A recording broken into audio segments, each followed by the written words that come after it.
Assalamualaikum warahmatullahi wabarakatuh.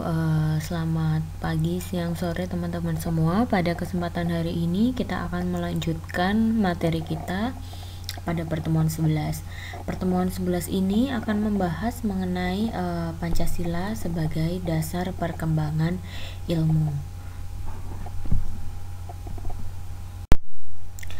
Pancasila dan ilmu pengetahuan. Nah, sebelum masuk lebih jauh, kita akan mengenal dulu apakah ilmu itu sama dengan pengetahuan. Apakah semua yang kita sebut pengetahuan itu merupakan ilmu? Nah, ternyata setiap ilmu itu merupakan pengetahuan, tapi tidak semua pengetahuan adalah ilmu. Jadi, ilmu itu tidak sama dengan pengetahuan karena semua yang dikatakan ilmu merupakan pengetahuan, cuman kalau pengetahuan itu belum tentu ilmu. Karena apa? Ilmu itu adalah pengetahuan yang sistematis dan bersifat ilmiah. Jadi syarat pengetahuan untuk menjadi sebuah ilmu, dia harus objektif, terus metodis, sistematis, dan juga universal atau kebenarannya bersifat umum. Selanjutnya adalah konsep Pancasila sebagai dasar perkembangan ilmu. Sebelum kita masuk ke situ, kita mengingatkan dulu bahwa perkembangan ilmu pengetahuan dan teknologi saat ini atau yang biasa disebut iptek itu sudah mencapai kemajuan yang sangat pesat sehingga peradaban manusia itu mengalami perubahan yang luar biasa. Nah, pengembangan iptek itu tidak bisa lepas dari situasi yang melingkupinya gitu. Artinya apa? Artinya, iptek itu selalu berkembang dalam suatu ruang budaya. Nah, perkembangan iptek itu pada gilirannya bersentuhan juga dengan nilai-nilai budaya dan agama, sehingga di satu pihak dibutuhkan semangat objektivitas. Nah, di pihak lain, iptek juga perlu mempertimbangkan nilai-nilai budaya dan agama dalam pengembangannya agar tidak merugikan umat manusia. Nah, di sini Pancasila sebagai salah satu nilai yang sudah disetujui oleh bangsa Indonesia gitu. Juga terdapat konsep sebagai bagaimana Pancasila itu menjadi dasar nilai dari perkembangan ilmu. Yang pertama adalah setiap pengetahuan dan teknologi yang berkembang di Indonesia haruslah tidak bertentangan dengan nilai Pancasila. Lalu, iptek yang dikembangkan di Indonesia juga harus menyertakan nilai Pancasila sebagai faktor internal pengembangan iptek itu sendiri. Dan nilai Pancasila menjadi dasar rambu normatif perkembangan iptek di Indonesia. Serta perkembangan iptek itu harus berakar dari budaya dan ideologi bangsa Indonesia. Selanjutnya adalah alasan diperlukannya Pancasila sebagai dasar pengembangan ilmu gitu kan. Nah, kita tahu ya bahwa ilmu itu semakin berkembang gitu, tapi perkembangan ilmu itu juga bagai sebuah dua mata pedang gitu. Yang satu memberikan kemudahan, tapi juga jika tidak dibarengi dengan dasar-dasar atau nilai-nilai yang ada di masyarakat juga akan menimbulkan kerusakan. Jadi, alasan diperlukannya Pancasila sebagai dasar nilai pengembangan ilmu yang pertama adalah kerusakan lingkungan yang ditimbulkan oleh iptek gitu, baik dengan dalih misalnya percepatan pembangunan daerah tertinggal maupun upaya peningkatan kesejahteraan masyarakat. Nah, itu perlu mendapatkan perhatian yang serius gitu. Misalnya penggalian batu bara, minyak atau emas dan lainnya di Kalimantan atau Sumatera, Papua itu dengan menggunakan teknologi canggih gitu, tapi juga satu sisi juga mempercepat kerusakan lingkungan. Nah, apabila ini dibiarkan berlarut-larut, maka generasi yang akan datang itu yang akan menerima dampak atau resiko dari adanya kerusakan lingkungan seperti bencana, banjir, longsor, dan lain sebagainya.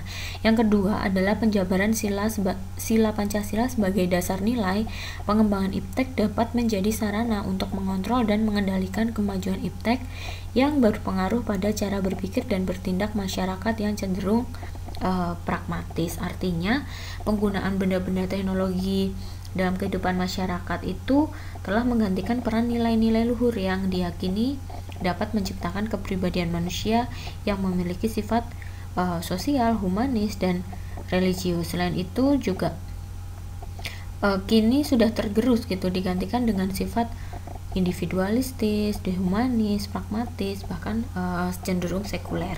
Yang ketiga, nilai-nilai kearifan lokal yang menjadi simbol kehidupan di berbagai daerah juga mulai digantikan dengan gaya hidup global, seperti budaya gotong royong digantikan dengan individualis, tidak patuh membayar pajak dan hanya membayar free rider misalnya. Terus sikap bersahaja digantikan dengan hidup bermewah-mewahan. Terus musyawarah mufakat digantikan dengan voting, dan seterusnya. Selanjutnya adalah sumber historis Pancasila sebagai dasar pengembangan ilmu. Kalau kita lihat dari mana sumber historisnya, dapat ditelusuri dari dokumen negara, yaitu pada pembukaan UUD 45 alinea keempat. Itu di sana juga berbunyi ada kemudian daripada itu untuk membentuk suatu pemerintahan negara Indonesia yang melindungi segenap bangsa Indonesia dan seluruh tumpah darah Indonesia, dan untuk memajukan kesejahteraan umum, mencerdaskan kehidupan bangsa. Jadi sejak awal pembentukan negara ini gitu, founding father kita tuh udah meletakkan dasar bahwa Pancasila ini juga punya tujuan gitu. Salah satu tujuannya juga untuk mencerdaskan bangsa, dan itu sudah tertuang dalam dokumen pembukaan UUD 45 pasal alinea keempat pada pembukaannya. Selanjutnya adalah sumber sosiologis Pancasila sebagai dasar pengembangan ilmu. Kalau tadi sumber historis, sekarang sumber sosiologis. Nah, sumber sosiologis Pancasila sebagai dasar pengembangan IPTEK itu dapat ditemukan dalam sikap masyarakat yang sangat memperhatikan dimensi ketuhanan dan kemanusiaan, sehingga manakala IPTEK tidak sejalan dengan keduanya, biasanya terjadi penolakan gitu kan. Contohnya apa? Contohnya penolakan masyarakat atas rencana pembangunan pusat pembangkit listrik tenaga nuklir di Semenanjung Muria beberapa tahun yang lalu gitu. Nah, penolakan masyarakat terhadap PLTN di Semenanjung Muria ini didasarkan pada kekhawatiran atas kemungkinan kebocoran pembangkit listrik tenaga nuklir gitu, yang mereka khawatirkan itu akan membahayakan keselamatan mereka gitu. Trauma nuklir itu berkaitan dengan keselamatan juga dari masyarakat mengenai limbah gitu kan. Limbah dari adanya PLTN itu limbah radioaktif itu kan termasuk kategori limbah beracun ya. Nah, itu mereka takut akan membahayakan nyawa mereka gitu. Selain itu juga adanya pembangunan tersebut mengganggu kenyamanan karena nanti pasti macet, bising, getaran, debu gitu. Nah, sehingga hal tersebut membuktikan bahwa masyarakat itu peka gitu terhadap isu-isu kemanusiaan yang ada di balik sebuah pembangunan gitu. Sehingga apabila sebuah pembangunan itu tidak sesuai dengan nilai-nilai kemanusiaan atau bahkan ketuhanan, itu biasanya akan mendapatkan penolakan dari penduduk sekitar. Selanjutnya adalah esensi Pancasila sebagai dasar nilai perkembangan ilmu. Sila pertama, ketuhanan yang Maha Esa itu memberikan kesadaran bahwa manusia itu hidup di dunia itu ibarat sedang menempuh sebuah ujian, dan hasil ujian itu akan menentukan kehidupannya yang abadi di akhirat nanti gitu kan.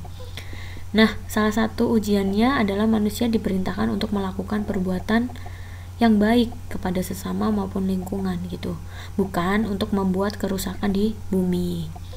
Yang kedua,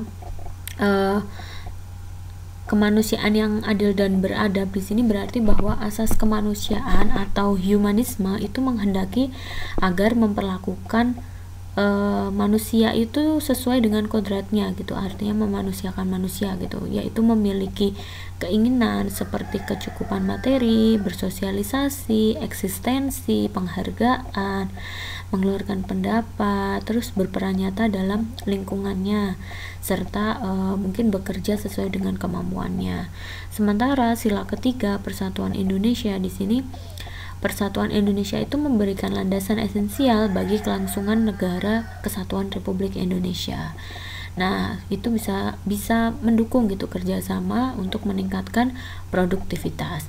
Yang selanjutnya, sila keempat Itu berarti setiap warga negara itu punya hak dan kewajiban yang sama terhadap negara. Nah, demikian pula dengan ilmuwan sesuai dengan kemampuan untuk kemajuan negara.